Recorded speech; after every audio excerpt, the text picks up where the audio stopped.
kino wakankijjako nesigaza akagulu nga kakoma wano kati waliwo nafuna accident nali ngezaako okudduka kubanga ali kutukidde nga wano. Akatambi ka gye buvuddeko aka Honorable Balimwezo Nsubuga ono nga munnakibiina ki National Unity Platform oba NUP gye buvuddeko yali ayogera ku buvune bwaliko obwamuleetera n'okuba nti okugulu kati alina kumu newankubadde nga bangi we bamulaba mu kkubo bamulaba atambuza amagulu abiri okugulu okwokubiri kwasalibwako era musajja wa Katonda alina okugulu okwakolebwa obukolebwa kwayambala nasobola okuba nti atambula n'okuyimirizaawo emirimu gye egy'obukulembeze. Bakira olunaku lw'eggulo muzimu ku campaigns ezabadde zitojjera mu Kampala. Lord Mayor Elias Lukwago yabadde anoonya akalulu ak'okulaba nti Balimwezo Nsubuga tamusuuza kifo kino eky'obwameya bwa Kampala. Allan Sewanyana alina engeri gye yaseeredde mu lulimi okkakkana ng'ayogedde ebyensimatu naddala abamu bye bagambye nti olulimi lwabadde ludiscriminatinga mu mbeera emuba endala. Muleeta atasobola kudduka misinde naye agambe ekibuga alhamdulillah nkitutte kuba bino byagguluba tudduse emyala ne tugibuka ne Lukwago ng'alwaniramu abantu b'ekibuga kakati anadduka atya kuba bino bya misinde oginoti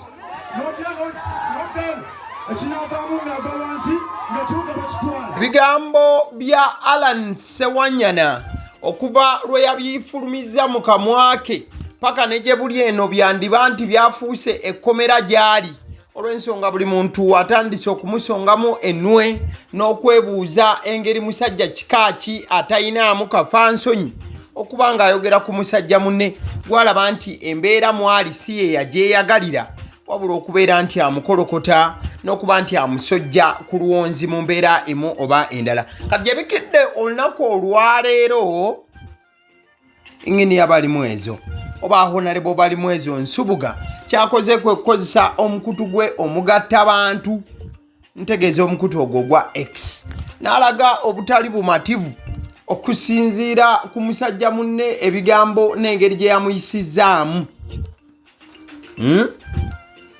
engeri gye yamuyisizaamu mu bantu n'okumuweebuula nti musajja mulema atayinaako kye yeesobolera. Kati eno ye message oba obubaka obuwandiikiddwa Honorable Balimwezo Nsubuga okusinziira ku mukutu gwe omugattabantu ogwa X era ng'abadde abuweereza munywanyi we Allan Sewanyana munna NUP munne oba bwe kibanga okyasobola okukitwala mu line efaananako bw'etyo olw'ensonga nti ensangi zino Allan Sewanyana musajja kati atambulira ku independent. Kale Honorable Balimwezo Nsubuga Ronald awandiise bw'ati: absurd.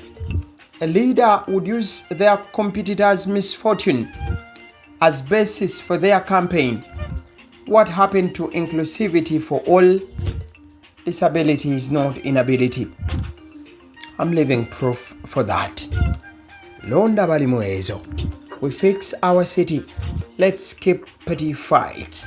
Kampala yetaaga engineer. So Honorable Balimwezo Nsubuga agambye nti kintu kya nnaku nnyo okozesa otya obuzibu bwa opponent wo oba ekintu opponent wo kyayinanga ekizibu ku saidi ye gwe n'otandika okuba nga kyokozesanga akatuuti ak'okubeera ng'okubirako campaign zo n'okwewaana. Nagamba kiki ekyatuuka ku bantu okubeera nga buli omu bamwaniriza sinakindi oba ayina bulemu oba ayinako buzibu ki kyatuukawo kitya nti kati abantu ekyo tebakyakitwalanga ekikulu. Nagamba nti obulema si buteesobola era ye nga Honorable Balimwezo aliwo okulaga ensi yonna nti obulema si buteesobola yagalagaana. Era amaliriza nga agamba nti londa Balimwezo asobola okuba nga atereeza ekibuga Kampala era bw'amaliza n'agamba nti buno obutalotalo obw'ekisiru tubwesonyiwe tubuveeko. Kampala yeetaaga engineer. Bubadde bubaka bwa Honorable Balimwezo bwaweereza Allan Sewanyana oluvannyuma lw'ebigambo ebikunkumuka okuzaama. Allan byabadde aweereza Honorable Balimwezo agamba nti musajja teyeesobola nabwe ekito tajja kusobola Kampala nti aliko obulemu. Kale awo nga tuvuddewo tugende ewa President Yoweri Kaguta Museveni. Bangi muyinza okuba bino mubadde temunnabitegeera obanga muwulira mwandyetaaze okumanya ki ekigenda mu maaso. But that ocean belongs to me. Because where is my ocean?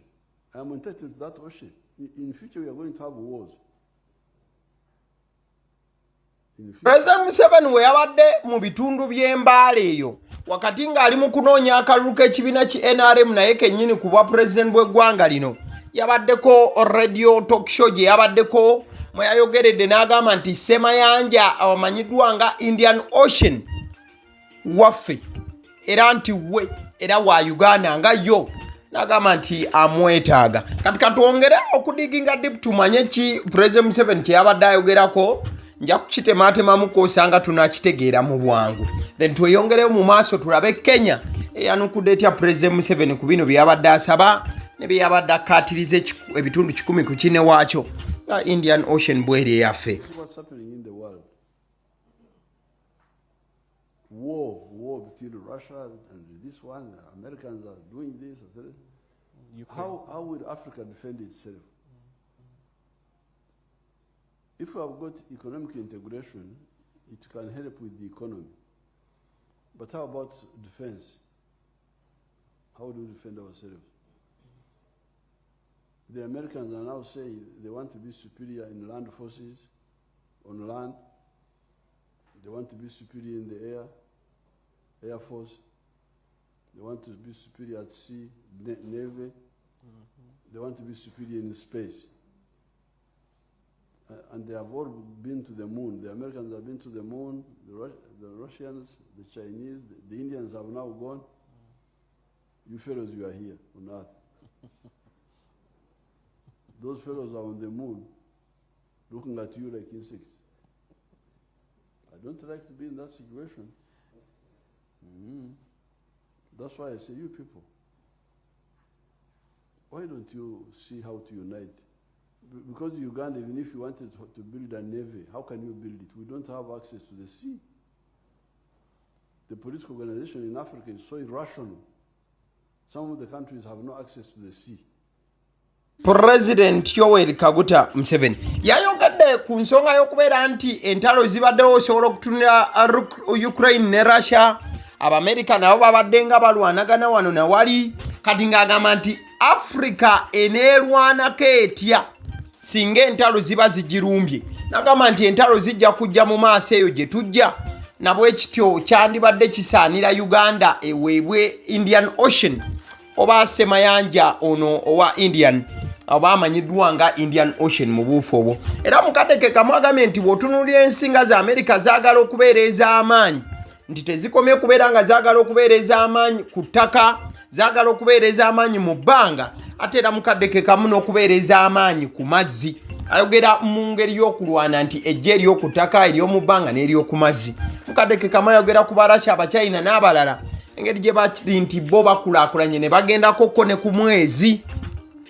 agambye nti I don't want to be in such a situation nti ye nga President Museveni tayagala kubeera mu situation nga eggwanga lye oba amajege tegayina kyanjawulo kye gakoze nabwe kityo ayagala Uganda ekkirizibwe era eweebwe olukusa olujjudde ku Indian Ocean olw'ensonga nti eri entitled oba egwana ebitundu 10 ku kinne waakyo okuweebwa omutemwa ku Sewanyana ono owa Indian bwe tuyinza okuba nga tugamba wabula agambye nti ekisinga okunakuwaza kyekyokuba nti nno talina access oba talina lukusa lujjudde lumala kubeera nti yeegazaanyiza ku liyanja lino li Indian Ocean era mukadeke kamu kino n'akiteeka ku nsi za Africa engeri gye ziri nti ziyina engeri gye zeeyisaamu etagwanidde nti buli emu maybe yandibadde buli emu yeeyisaayisa mu ngeri ey'okwekunizakuniza mu bufu obufaananako bwe buti.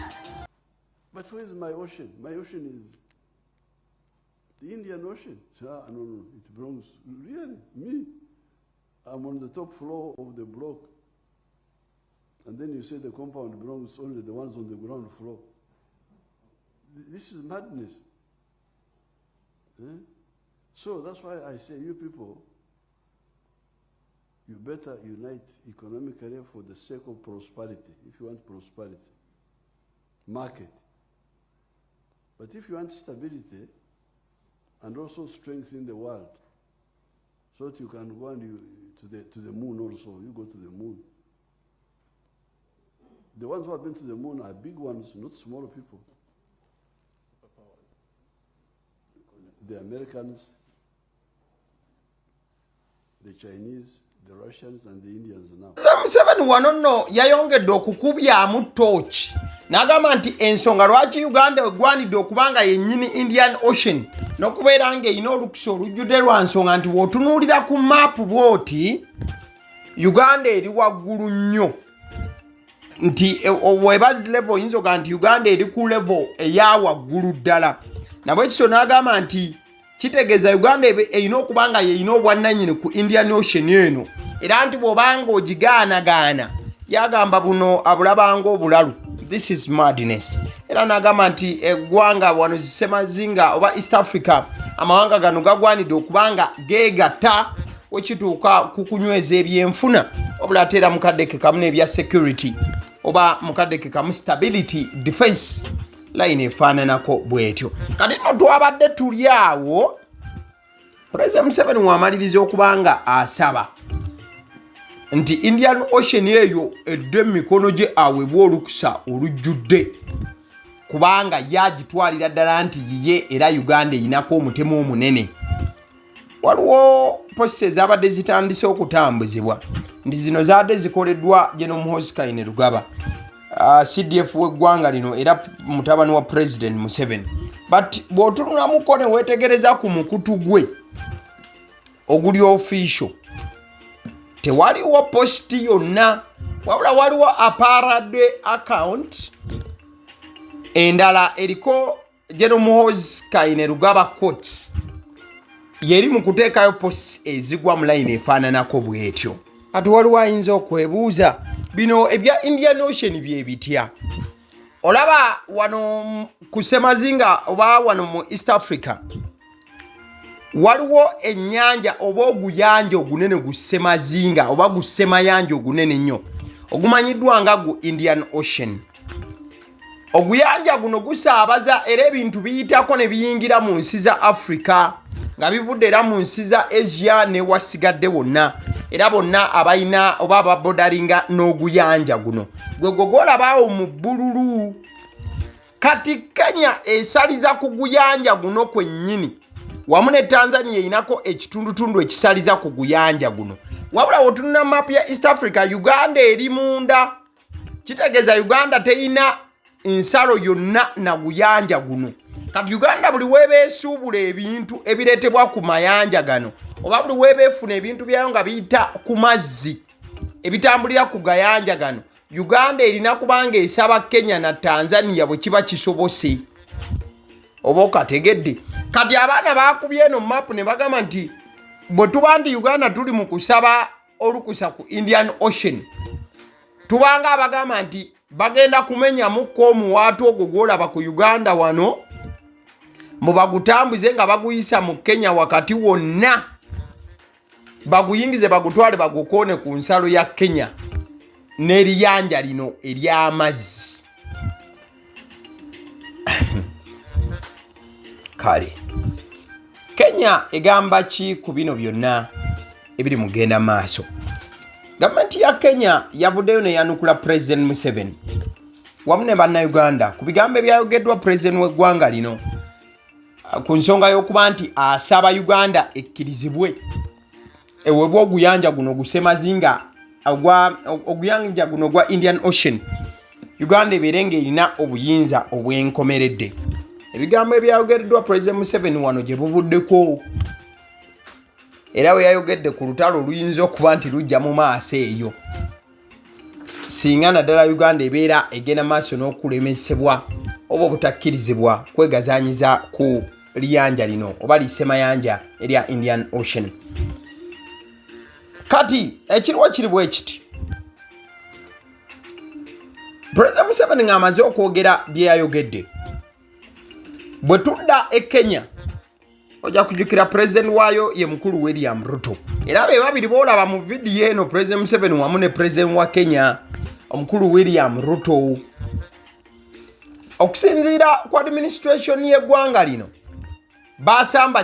basambaza ebigambo ebyayogeddwa President Museveni era nga ayogerako ne bannamawulire omukulu w'ensonga z'omunda oba foreign affairs ow'ensonga z'ebweru omukulu minister oba gwandise secretary principal secretary omukulu amanyiddwa nga Corel Senga Oei avunaanyizibwa ku nsonga z'ebweru w'eggwanga lya Kenya yayogedde n'agamba nti President Museveni mmwe mwamufunye obubi agamba nti President Yoweri Museveni was speaking metaphorically rather than to suggest that there was anything that was done in the manner in which he described it. I believe very much that it was a fairly great understanding with respect to the nature of our territory. So omukulu ono secretary oba principal secretary Karel Singo agamba nti President Museveni we yabadde ayogera ebigambo byayogedde abamu mmwe just mwabikutte bubi era nga agamba nti yakkiriza bulungi nti President Museveni amanyi bulungi nnyo ebintu ebikwatagana n'ensalo z'amawanga kuba obumanyirivu bwo abulina ddala era nti amanyidde ddala ki ekigenda maaso n'engeri ensi zino gye zeewaamu ebitiibwa bwe kituuka ku nsonga z'ensalo n'amateeka agafuga ensalo z'amawanga. Ebyo bye byavudde ew'omukulu principal secretary owa foreign affairs mu ggwanga lino erya Kenya okujjukizaako eggwanga lya Kenya teribadde na nkolagana mbi na Uganda maybe ng'embeera enaatandika butandisi kati olw'ensonga emu nti n'omwaka oguwedde 2024 President Museveni yali Kenya naguno gwennyini. In fact n'omukulu oyo William Ruto ebbanga lyonna bakwatagana bulungi ne President Museveni though question ey'amanyi eva kuwa kino gye kyavudde oba n'abandi abatandise okuba nti no batambuza emboozi eno n'embeera yonna mu kadde kamu Uganda ekyalina enkolagana nnungi nga bwe ngambye ne Kenya olw'ensonga bw'oba weetegereza amawanga abiri essaawa zino galina ebintu bye gali mu kukolako. Uganda ne Kenya baagala kukola standard gauge railway ebeere mu nkola mu kadde kamu balinayo n'oluguudo lwa expressway olutegekebwa okukolebwa wakati wa Uganda ne Kenya nga lugenda straight kuva Kisumu paka Uganda oba kuva Uganda paka Kisumu okulaba nti bwongeza n'okutereeza enkolagana naddala ebyensuubulizigana wakati wa Uganda wamu n'eggwanga eryo ery'abannaffe aba Kenya. So it was like the principal foreign affairs principal secretary was saying that we should treat everything with the contempt that it deserved. I don't know. Maybe someone had to read between the lines.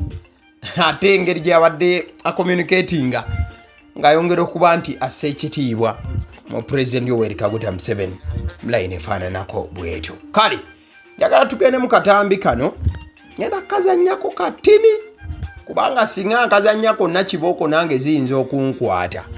Abasajja ba poliisi baagedde kulya buuka n'obusungu obw'ekika ekyawaggulu. Mpozi bannayuganda mwenna amawulire agaliwo essaawa eno kati President Robert Kyagulanyi Ssentamu ali mu ddenja buli munnayuganda weeri wonna tegeera. Akatambi kano kooli mu kulaba akazaalidde mwana mulenzi ono leenya eminene ate era mukadde ke kamu ne kamuzaalira n'ettagali gy'otannalaba mu mbeera emu oba endala. Oluvannyuma lw'akatambi kano akarekodingiddwa Gaayo ono mwe yabadde agambira bannayuganda okubanga bafuna najjola ensuululu n'ebikumbi n'ebisigadde nti baveeyo bataase omukulu Kyagulanyi Robert Ssentamu nti yabadde awambiddwa n'ebintu ebyabadde mugwa mu kkowe eryo.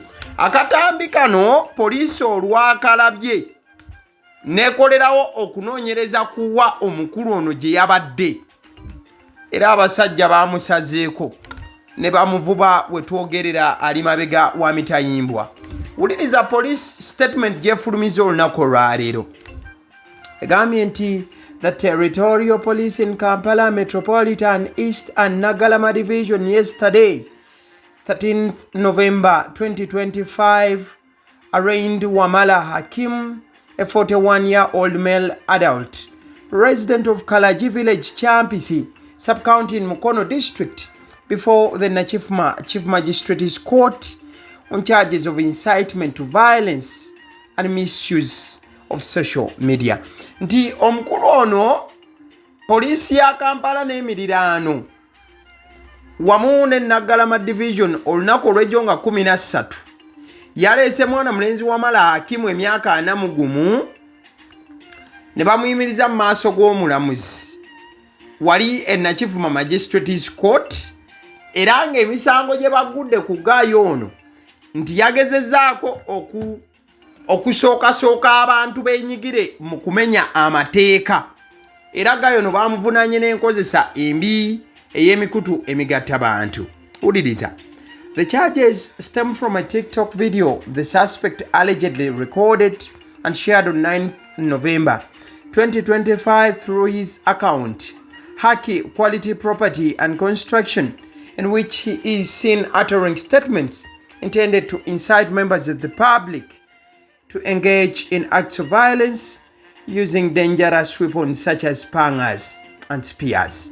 Kat police egamba nti ekyakwasiza omuvubuka ono kiva ku video gye yarekodinga ku TikTok ng'ennaku z'omwezi 9 Novemba ku akaunti ye emanyiddwa nga Haki Quality Property and Construction, nti bamulaba ng'ayogera ebigambo ebisobola oleetera abantu b'olukale okubeera nga beegugunga ne bakwata amajambiya, ensuuluulu n'ennajjolo n'ebisigadde okuba nga babaako obwegugungo bwe bakola.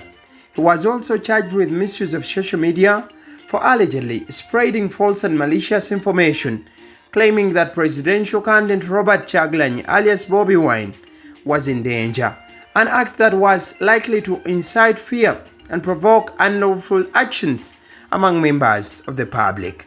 Police egamba nti ono omusango ogwokubiri gwe baamuguddeko ogw'okukozesa obubi social media gwe gw'okubeera nti yakola obubaka obulaga omunnakibiina ki NUP esimbyewo Kyagulanyi Robert oba Bobi Wine obwali bulaga nti ali mu kabi, era nga bino ebigambo omukulu ono bye yali ayogera byali bisobola okuleetera abantu okwegugunga ne beekumamu ogutaaka ne bamenya amateeka. The accused appeared before the Nakifuma Chief Magistrate's Court, where he was formally charged. He has been remanded pending further mention of his case. We wish to remind members of the public that the misuse of social media platforms to spread falsehoods or incite violence is a criminal offense under Uganda law. The Uganda Police Force continues to monitor online activities and will take firm action against individuals who misuse digital spaces to threaten public peace and safety. ASP Loko Weisigire, Deputy Public Relations Officer for Kampala Metropolitan Police. So, police temaliriza ng'egamba nti baagala okubategeeza abantu ba bulijjo nti temumala gakozesa social media, nti yo police yasazeewo amaaso gaayo gateeka ku social media. Buli gwe balaba ng'olina byogera ebitakwatagana papa nga bakuyingiza munda. Bintu we bityo tebyatambulidde bulungi. Mwana mulenzi oyo amanyiddwa nga Wamala Hakimu, myaka 4 egy'obukulu gyokka, yarekodinze obutami ng'agamba nti Kyagulanyi yabadde awambiddwa era nti bannayuganda babadde bakubanga bafuna najjolo nsuululo n'ebyokulwanyisa ebirala bagende bamuyambe. Poliisi olwabirabye Gayi n'emukimirawo fasta. Emugambo oyagala kukuma muliro mantu gwe. Katuveeyo eyo. Ndowooza tuddeko ku sayidi eno engeri gye kiri nti wali badde boogera ku mukulu atwala NUP. Katugende ku bamembers bano aba NUP ababiri. Honorable Medad Segona ne Walukaga bakyattunka era bakyattika. Of latest, Walukaga yakyusizaamu enkuba mpya. Walukaga yasazeewo kati obululu agenda bunoonya mu luzungu asobole okulaga ow'ekitiibwa Segona nti ye Walukaga okubanga yaweebwa kadi ya NUP teyali nsobi. Walukaga kati campaign azikuba mu English. Era mu interview zange zenabeerangako buli gye nabeeranga nakyogeranga lunye nti no, if I lose the card I'm going to stand behind the flag bearer. Mufuna bulungi That was always my submission. Everywhere I went in my interviews, when people asked me, if you lose the flag, what is next? My answer was, if I lose the flag, I'm ready to stand behind the flag there.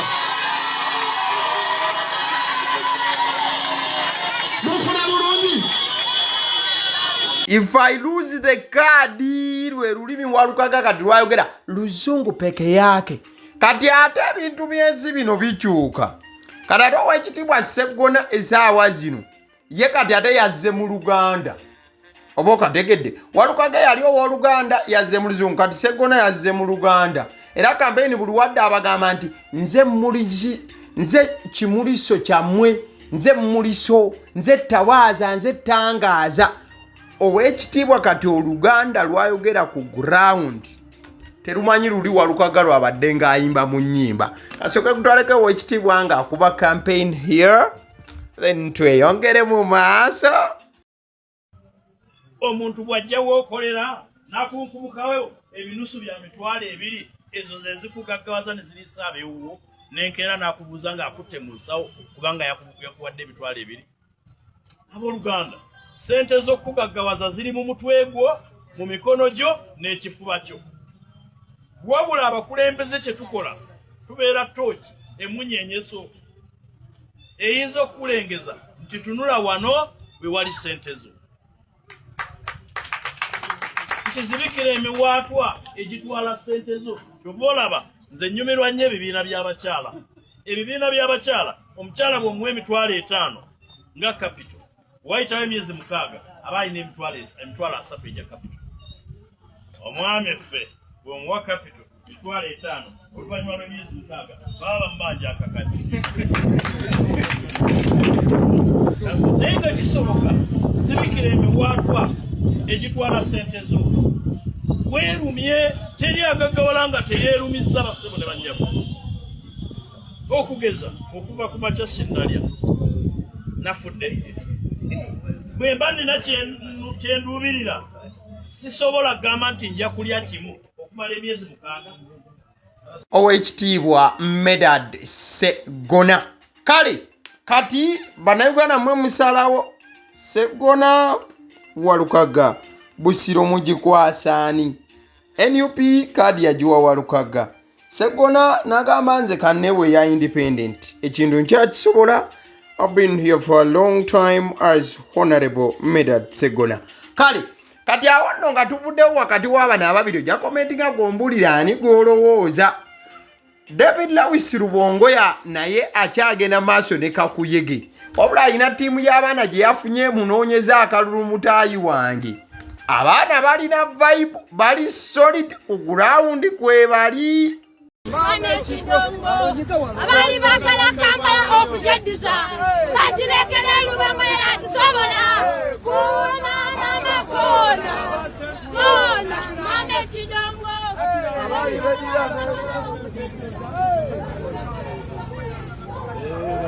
Dada Kampala Pedroliko Kampala yabisobola ono musajja 5 yabisobola agenda okola kuba gendo yote. Lubongoya agamba nti Kampala yagisobola mugimuwe ajja kugitambuza mu ngeri entuufu egwanidde. Kale abo tube wa Lubongoya tugenda kusala tugende bugenzi direct wali Tanzania. Mama Samia Suluhu president wa Tanzania omupya omayina akyaba kutabagamba nti Tanzania nze ngisobola. Oluvannyuma lw'okuba nti omukyalo ono yalayidde president wa Tanzania yalonze dda Ssaabaminisita w'eggwanga lino oba yalonze prime minister omupya. Omukulu yalondeddwa kuba prime minister w'eggwanga lino erya Tanzania ye mukulu amanyiddwa nga Mwigulu Nchemba. Yes, Mwigulu Nchemba yamaze dda okubeera nti aweebwa obukulembeze obw'eggwanga lino erya Tanzania obwa prime minister. Era ng'omukulembeze wa Tanzania yennyini yamuwadde obukulembeze buno bwennyini obw'okubeera nti agenda kufuuka prime minister.